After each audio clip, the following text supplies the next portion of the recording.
Assalamualaikum warahmatullahi wabarakatuh. Waalaikumsalam. Alhamdulillah wa syukrulillah, la haula wa la quwwata illa billah, wassalatu wassalamu ala rasulillah wa ala alihi wa sahbihi wa mawalah. Rabbi shrah li sadri wa yassir li amri wahlul 'uqdatam min lisani yafqahu qawli, amma ba'd. Peserta pelatihan yang saya hormati dan juga teman-teman tajik yang saya banggakan, alhamdulillah bersyukur kepada Allah pada hari ini pertemuan yang kedua ya. Berarti masih ada berapa pertemuan lagi? 4 lagi. Insya Allah istiqomah ya. Insya Allah. Istiqomah. Iya, praktis itu ya.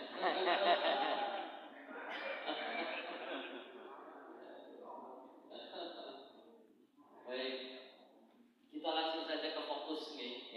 Tidak perlu banyak cerita, karena memang untuk urusan kayak gini itu harus serius Bapak Ibu, Bapak-Bapak ya, harus serius. Ya, urusan sholat, urusan ibadah itu jangan goyang, jangan dolanan. Nanti terjebak kepada al-istihza' fil ibadah. Kita nyepelekan ibadah. Nah, ini. Jadi ibadah itu bukan hanya ibadahnya saja, tapi proses belajarnya itu juga ibadah. Maka harus sungguh-sungguh, harus serius, harus beneran. Yang bawa buku diambil bukunya sambil untuk ngecek. Gitu. HPT 3 halaman 523. Ya, HPT 3. Jadi bukan HPT 1. Ya. HPT 1 ada nggak bab sholat? Ada. HPT 1 bab sholat ada. Tapi itu sudah ada di WhatsApp. Ya. Karena ada beberapa perubahan memakai HPT 1 dan tidak membaca HPT 3 itu sudah ketinggalan. Contohnya diantaranya apa? Kapan niat? Ya, kapan niat? Itu salah satu contohnya. Kalau di HPT 1 itu masih mirip dengan pendapatnya Imam Asy-Syafi'i. Imam Asy-Syafi'i mengatakan bahwa niat itu adalah rukun sholat. Sehingga Imam Asy-Syafi'i niatnya itu bersamaan dengan takbiratul ihram. Di HPT 1 juga demikian. Itu salah satu contohnya. Kemudian ada beberapa doa memang yang di HPT 3 kemudian sudah ditambahkan. Dan ada beberapa gerakan yang lain. Baik, kita langsung saja karena memang agar lebih efisien. Semuanya udah punya HPT. Kita lanjutkan. Ini nggak usah lah ya, nanti dibaca sendiri nih. Pengertian dan sebagainya, dasar hukum, terus kemudian persiapan ini dibaca sendiri. Nanti dibaca sendiri. Persiapan untuk sholat apa saja, mengetahui masuknya waktu, kemudian ada menutup aurat, ada kemudian suci badan, pakaian dan tempat dari najis, ya, kemudian suci dari hadas kecil dan hadas besar. Nah, ini mungkin nanti penjelasannya dalil-dalilnya dibaca sendiri. Kita langsung ke sini. Tata cara sholat wajib. Karena sholat sunnah itu macam-macam ya. Kalau bahas sholat secara keseluruhan orang rampung. Ya, sholat wajib tok belum rampung. Ya, apa maning sholat sunnah. Ya. Baik. Yang pertama, ya, berdiri tegak dan niat. Ya. Berdiri tegak dan niat. Berdiri tegaknya gimana? Tentu menghadap kiblat. Oke, kita langsung ke penjelasannya sedikit, kita munculkan semua dulu. Ya, sampai di sini dulu ya. Berdiri tegak menghadap kiblat. Posisi kaki sejajar dengan bahu. Sebetulnya kalau misalnya saya pengen langsung praktek gitu loh. Cara berdirinya ayo berdiri semuanya kayak gitu. Di sini pun iya. Ya harus begitu. Karena ini pelatihan Bapak-bapak ya. Karena pelatihan. Kalau hanya baca kayak gitu belum tentu prakteknya benar. Ya, mohon maaf ya, kadang-kadang orang nyepelekan Bapak Ibu. Iya. Biasa banget ya. Betul itu. Kadang-kadang ngaji dengan ibu-ibu kayak gitu ya tetap saja Bapak Ibu. Gitu ya. Baik. Berdiri tegak menghadap kiblat. Posisi kaki sejajar dengan bahu. Ini posisi paling ideal. Sehingga tidak menantang, apalagi kalau pakai sajadah lebar, kakinya selebar sajadah. Ada nggak yang kayak gitu? Ada. Oh banyak. Ya Allah.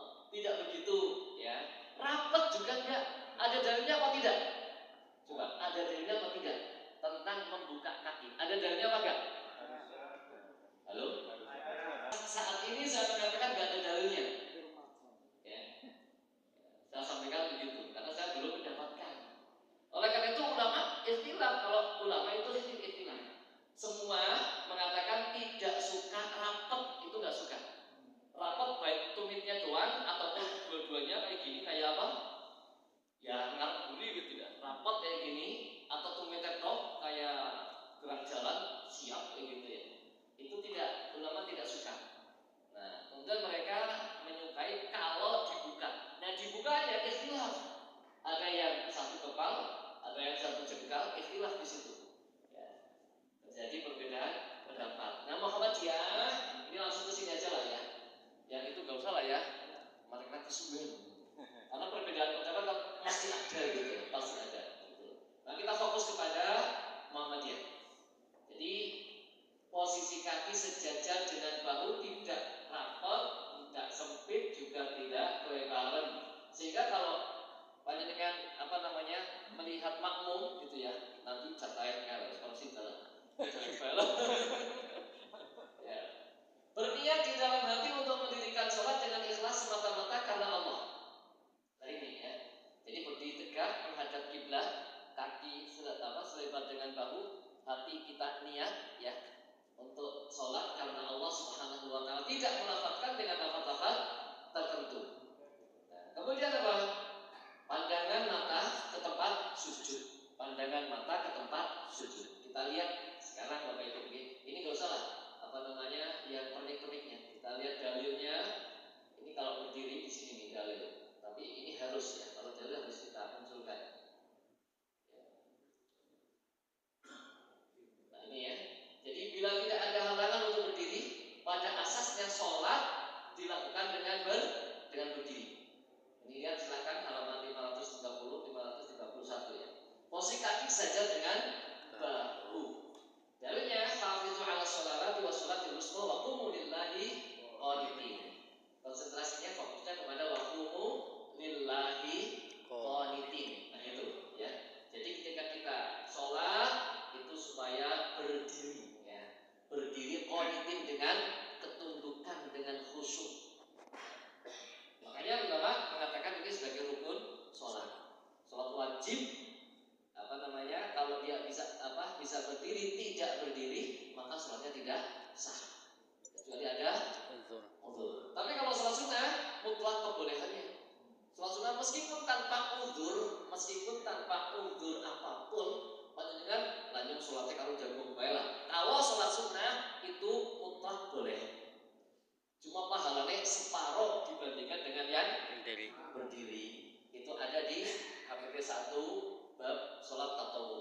Gitu ya. Kita sholawat tatawwu, bab sholat sunnah. Oke. Jadi kalau sholat sunnah boleh.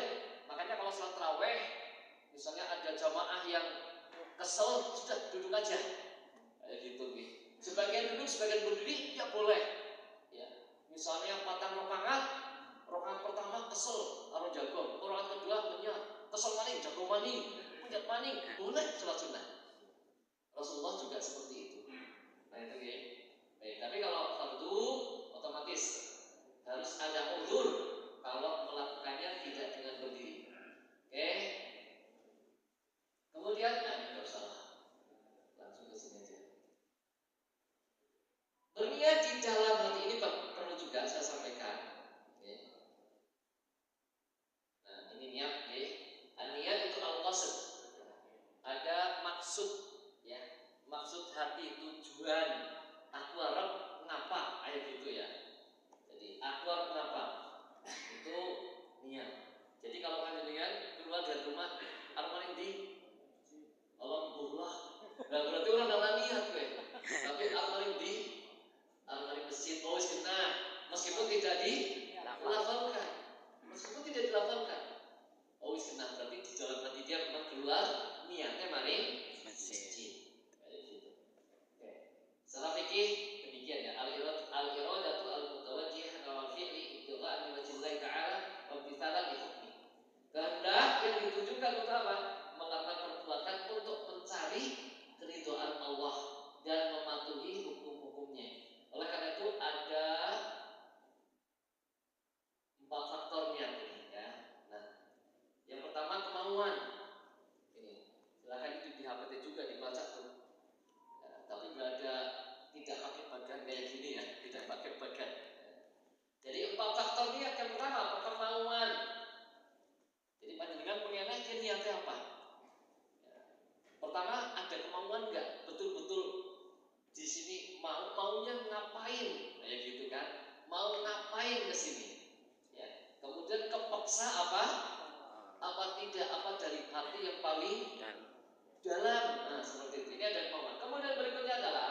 kesadaran. Ya, kesadaran. Jadi kalau amal ibadah apapun itu, kita harus sadar bahwa itu adalah kewajiban makhluk kepada Sang Khalik. Kita sholat, kita zakat, kita puasa, itu kan karena memang kita sebagai makhluk, ya. Kita sebagai makhluk yang diatur oleh Allah Subhanahu wa Ta'ala dan harus manut kalau mengatur. Maka sadar seperti itu, ya. Kemudian yang ketiga ada tekad untuk melakukannya. Nah, ada tekad. Nekul mau sadar terus iya pancen ya hamba Allah memang punya kewajiban kayak gini, tapi orang lakoni, ya, tidak ada tekad untuk melakukannya. Nyung yang ngerti sholatnya nyung urung bener asih urung sempurna, ngerti kayak gitu, tapi apa? Nggak ada upaya agar bisa lebih baik, ya berarti niatnya belum benar, belum baik, ya. Kemudian yang keempat apa? Mencari ridho Allah Subhanahu wa Ta'ala. Nah, itu ya. Jadi ini faktor niat, kemauan, kesadaran, tekad yang kuat untuk melakukan dan mencari ridho Allah Subhanahu wa Ta'ala. Ya, dalil tidak usah. Oke. Langsung ke ini hikmah juga tidak usah. Dan, nah ini ya Bapak Ibu ya, saya pengen menampilkan juga. Nggak usah, ini udah jelas. Mengarahkan pandangan ke tempat sujud. Mengarahkan pandangan ke tempat sujud. Ada dalilnya tidak? Ada dalilnya? Ketika sholat mengarahkan pandangan ke tempat sujud, ada hadisnya enggak? Ketika kita sholat pandangan kita supaya ke tempat sujud, ada hadisnya? Satu. Ada enggak? Dalilnya nih, ya nanti dengan tahu. Ya. Pertama, sholat itu hendaknya memang dilakukan dengan yang khusyuk. Ini pertama, ini umum masih. Sholat hendaknya dilakukan dengan khusyuk. Kemudian, alladzina hum fi sholatihim khashi'un. Ya, orang-orang yang khusyuk dalam sholatnya ini juga apa? Petunjuk riwayat radhiyallahu anhu anna Rasulullah sallallahu alaihi wasallam karena idza shalla rafa'a basarahu ila samai fa nazalat alladzina lain. Silakan dibaca seterusnya, ya. Tidak saya bacakan semuanya di buku HPT 3 biar cepat maksudnya. Tidak boleh toleh, nggak boleh. Baik dengan wajahnya ataupun matanya saja. Sholat misalnya wajahnya jingak-jinguk kayak gitu, nah nggak boleh. Atau matanya saja lirak-lirik itu juga tidak boleh. Harus fokus, gitu ya. Oke, kita cepat. Kemudian ini hadis tentang melihat ke tempat sujud, ya. Ternyata lebih lanjut. Oke. Kemudian takbiratul ihram. Nah, nanti sampai bersedekap kita praktek, sampai bersedekap kita praktek, gitu ya. Takbiratul ihram dengan mengucapkan takbir Allahu Akbar seraya mengangkat kedua belah tangan sejajar dengan bahu. Kalau sampai di sini saja sejajar dengan bahu itu masih debatable, iya kan? Panjenengan bisa beda-beda nih menerjemahkan sejajar dengan bahu, akan bisa bermacam-macam. Ya sejajar tingginya, apa lebarnya, terus kalau tingginya, ya yang sejajar dengan bahu apanya? Apakah ujung jari, apakah jempol, apakah bagian bawah telapak tangan? Nah, kalau hanya sampai di sini, ya. Kita lihat berikutnya. Dan menyejajarkan ibu jari tangan dengan daun telinga bagian bawah, ya. Menyejajarkan daun telinga ibu jari tangan dengan daun telinga bagian bawah. Jelas nggak sampai di sini? Jelas. Silakan dibuka HPT. Seperti itu, ya. Sejajar. Nah, ini kalau kalau kita tempelkan segini kan. Nah, kita nggak perlu tempel ya. Kalau sulit, nah, yang penting apa? Kurang lebihnya segitu. Ya. Lebarnya selebar bahu, tingginya. Nah, maka maknanya begitu. Lebarnya selebar bahu, tidak begini. Allah, kayak kita tingginya tak iya ya, tapi nah, ya keliru. Tapi Allah, nah, ya. Jadi selebar bahu, tingginya ibu jari sejajar dengan daun telinga bagian bawah. Ini jelas, nggak perlu diperdebatkan. Dalam pemahaman Muhammadiyah jelas seperti itu. Kemudian kita baca lagi ketentuan berikutnya, jari-jari tangan sedikit direnggangkan, jadi tidak rapat. Tidak rapat juga tidak begini. Loh, ada loh orang sholat Allah, ada nggak ya kira-kira ya? Ini ya dibuka ini ya, tapnya. Tidak rapat, tidak apa namanya begini, tidak juga merenggang. Ya, tidak juga merenggang, tapi seperti biasa Pak. Apa rileks? Kalau orang berjalan kan begini ya. Nah, paling kan berikutnya telapak tangan menghadap ke arah kiblat. Nah, ini banyak masih orang sholat begini Pak. Allah. Allah. Di apa ya? Kayak gitu ya. Nah, ini tidak. Telapak tangan menghadap ke arah kiblat. Nah, otomatis dibuka seperti ini. Ya, bukan begini ya, bukan miring tapi ada dalilnya enggak? Enggak ada. Emang enggak ada juga. Ini ya ulama hanya apa? Agar supaya menghormati Ka'bah gitu ya. Ada yang menerjemahkan, oh ini tanda pasrah menyerah. Nah, ditodong angkat tangan gitu. Nah, itu kan apa namanya? Tafsiran aja gitu kan ya. Mengambil hikmah kayak gitu ya, mengambil hikmah kayak gitu. Memang tidak ada dalilnya sebetulnya. Oleh karena itu Imam Malik gimana? Imam Malik itu di beberapa kitab yang saya baca, punggung telapak tangan itu menghadap ke atas, bukan begini, tapi begini. Itu Imam Malik. Ya. Nah, itu nanti kita kalau baca perbedaan pendapat di sini nih. Ya. Oke, jadi seperti itu. Maka prakteknya bagaimana? Nah, dalil nggak usah lah ya, dalil dipelajari sendiri nggih. Dalilnya biar cepat aja. Kemudian sampai bersedekah. Nah, bersedekah. Bagaimana cara bersedekah? Telapak tangan kanan menggenggam pergelangan dan hasta tangan kiri diletakkan di dada. Nah, ini ya. Telapak tangan kanan menggenggam pergelangan tangan kiri diletakkan di dada. Ya, seperti dalam gambar ini. Nah, ini cara kita bertakbiratul ihram sampai dengan bersedekah. Kemudian membaca takbirnya kapan? Nah, ini juga banyak Bapak Ibu yang kurang tepat. Meskipun ya ini ya tidak membatalkan sholat kecuali menurut Imam Ahmad bin Hanbal. Ya. Jadi ini sedikit saya sampaikan juga ini.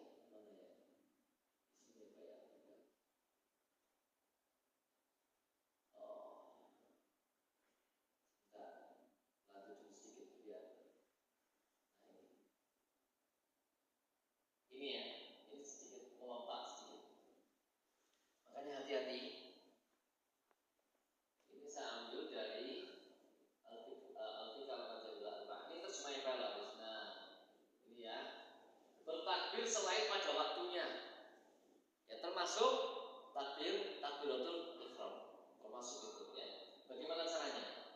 Jadi dimakruhkan bagi para pelaksana sholat untuk mengucapkan takbir, tasmi', tahmid atau yang lainnya ketika beralih dari satu rukun ke rukun yang lain di luar waktu yang telah ditentukan, yaitu dimulai dari awal pergerakan dan diakhiri saat selesai bergerak. Jadi ketentuannya bagaimana menurut para ulama? Gitu ya. Dimulai dari awal pergerakan dan diakhiri saat selesai bergerak. Itu takbirnya.